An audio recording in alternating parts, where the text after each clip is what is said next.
All right, guys, 3 tips from an industry musician. I'm going to give you things that are going to help you along your way. Some things you might know, some things you might not know. These are some of my top 3. And the reason why I say some is I'm going to do more videos of this. But these are things that I've learned playing at very high level, top levels.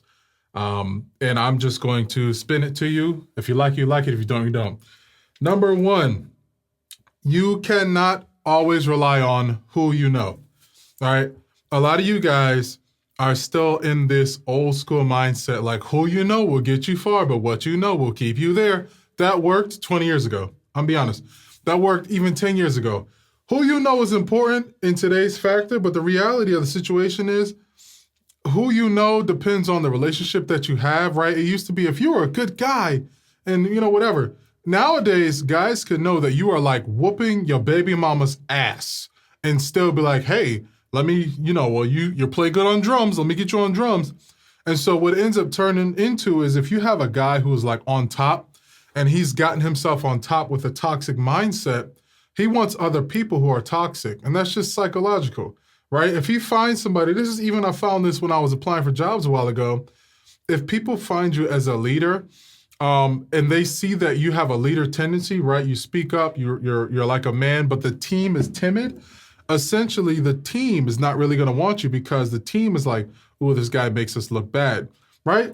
You're not going to hire, a personal trainer who is very extremely chiseled with an amazing chest and all that stuff to train your wife. You're going to hire the guy who's probably 165 pounds, soaking wet, who got a little definition on him. You are not going to go hire the diesel guy to go train your wife. So the reality of the reality of the situations with who you know is there's no accountability like there used to be. And I mean no harm. Some people may like this, some people may not. But people out there are like completely jerks, bro. Like they are asses. And they will hold on to gigs to find the next ass to hire. And not being funny, a lot of times I played the part. I know it sucks, and I'm actually building a platform to help change this in the future. Please look out for that. I have no remorse in what I'm trying to build. So I want people to be able to express themselves and get themselves out there the way they need to.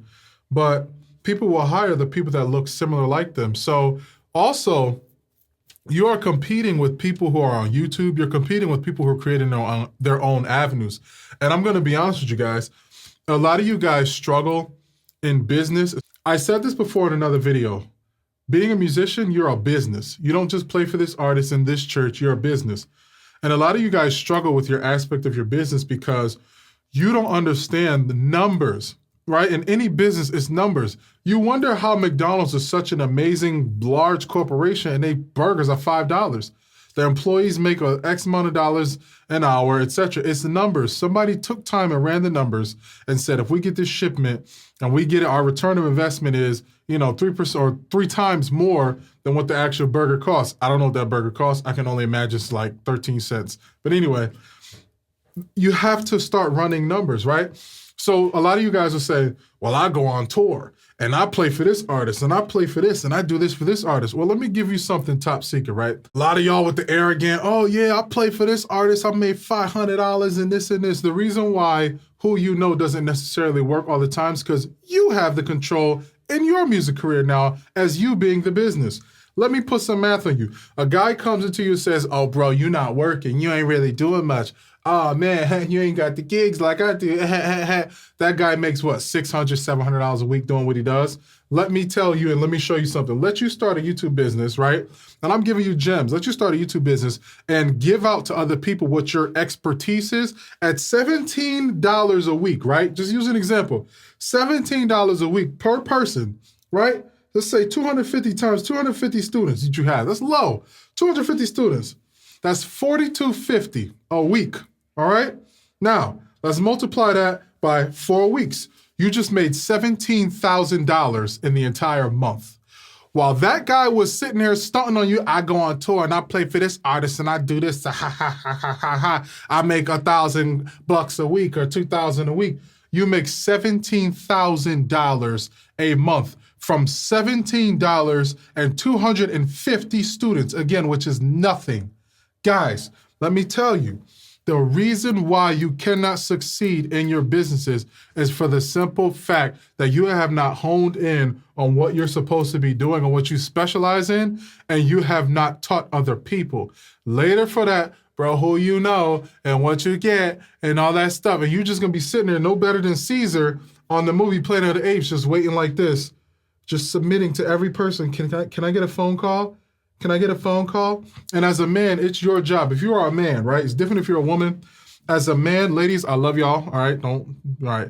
But as a man, if you're sitting here waiting like this, waiting for somebody to call you, that is not the best representation of a man. You should be doing something with your gifts, your talents, and you should be getting yourself and progressing yourself as far forward as you can. Pull that trajectory back.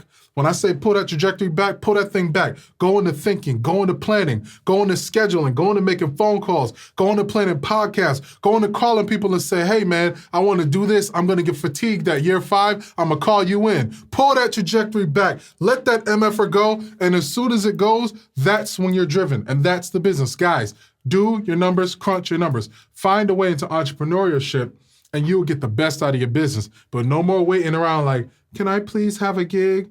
Oh, life is so hard. No, you're just not doing the work. You got to put your mind on paper. Write the vision, make it plain. Next one. The second thing is this. Social media is a nice tool, but a lot of you guys are using it wrong. If I see one more person who promotes their actual Instagram and it's just, hey, I'm promoting my Instagram, come follow me. Why? Because you're dope and you're amazing? There's no value in that. And I'm speaking long term. You can grow your YouTube, your Instagram, anything much faster as presenting stuff to help people. If you're posting on social media and you're promoting, hey, come follow my page, you're doing it all wrong. The purpose of promotion, if you use it like a business, again, musicians, you're a business. The purpose of promotion is to promote it to get more sales. I spent money to get money. I didn't spend money so you can come to my page and like my page and like my drumming and, oh, please, oh, please, oh, please. Basically what you're saying is, guys, I have 150,000 followers, but I'm still promoting my page so you could come see it. You're still asking for validation at 150,000 followers. Promote to sell. Promote to sell. Bro, go to donj.com. I'm running ads soon.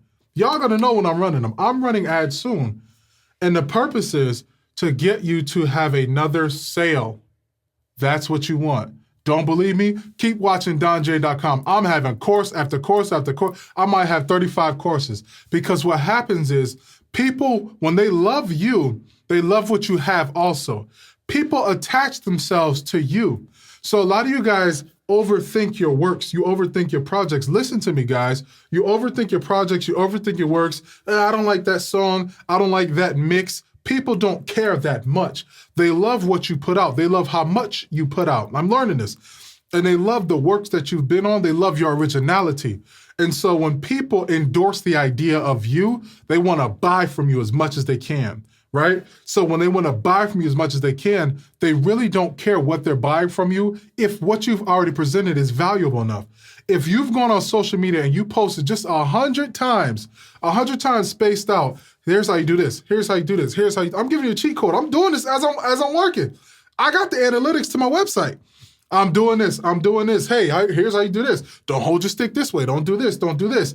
At the end of the day, what will happen is people fall in love with what you stand for. They fall in love with the fact that you look cool doing what you're doing, what you stand for. You didn't have to do it. It's nerve-wracking. It's already hard doing it and standing in front of a camera, considering everybody's toxic and got something bad to say about you anyway. But the fact that you did it and they can learn from you, they're going to endorse it and let you keep coming out with content after content after content. They're going to want to be a part of that. They're going to want you. And so don't sit here and get yourself in a situation where you're like, I don't know, I'm second guessing. Yo, you're losing money. You are losing money. Ain't no time to waste. Get up, get up, get up, get up. And the last one I will say, this is very important. Number 3 is knowing everyone's part. I'm not saying that you guys got to go on a gig and literally know lick for lick what the guitar player is doing, what the keyboard player is doing, what you're doing as a drummer, or whatever position you play. What I'm saying is, you have to know the records or know the practices or know the rehearsals so bad to a T that when it comes down to knowing the record, they say, oh, if you don't know, it's such and such going to get you. And I'm not saying that in a negative way. What ends up happening is you get to a standpoint that you got a bunch of, I'm not talking about elite musicians. We all practice, we got there, we know our parts. I'm talking people who might be like, whatever. You get there, you're on an elite mindset. And instantly, as you're practicing the song, you get to a certain part, you're like, nah, that's not it, bro. They can argue you down to it. Bro, this is happening to me. They can argue you down to a T. I'm telling you, it goes like this. Y'all, no, bro, I'm telling you, y'all, play the record. Play the record. Then they play the record and it goes the way you said it went. Why? Because you learned the parts. The reason why that's very essential is, guys, you think that artists aren't watching. You think that artists don't know and they don't understand. Like, if I've had this happen to me, both good and bad. On a good day, an artist would notice how I'm playing and they won't say nothing, but I'll be hired again. On a bad day, an artist would know that I didn't really learn the music the way they thought I should, and they'd be like, okay, I'm not gonna hire him. But the thing is, it'll be this nice stoic face, or you might not get none. You might get the Dr. Lee whisper in your ear, and it could be good news or bad news. But at the end of the day, if you don't show up and know your part, you're only hurting yourself. I'm just being honest, all right? Those are my 3 tips from a music industry standpoint, things that you should know, things that are gonna help boost your career. Don J, go to donj.com. I got memberships coming up. I'm not even gonna tell you much about it because I just want you to go to the website, all right?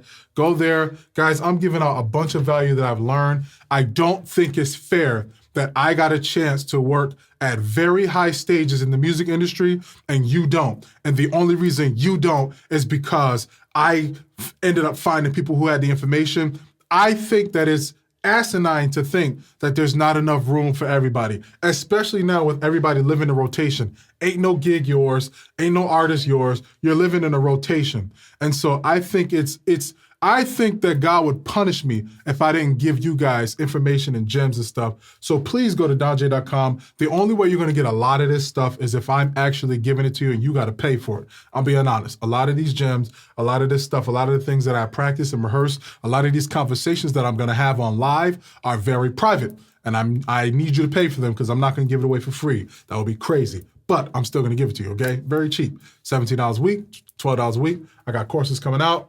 Listen, all right, donj.com, head over to that site. I'll see you in the next one.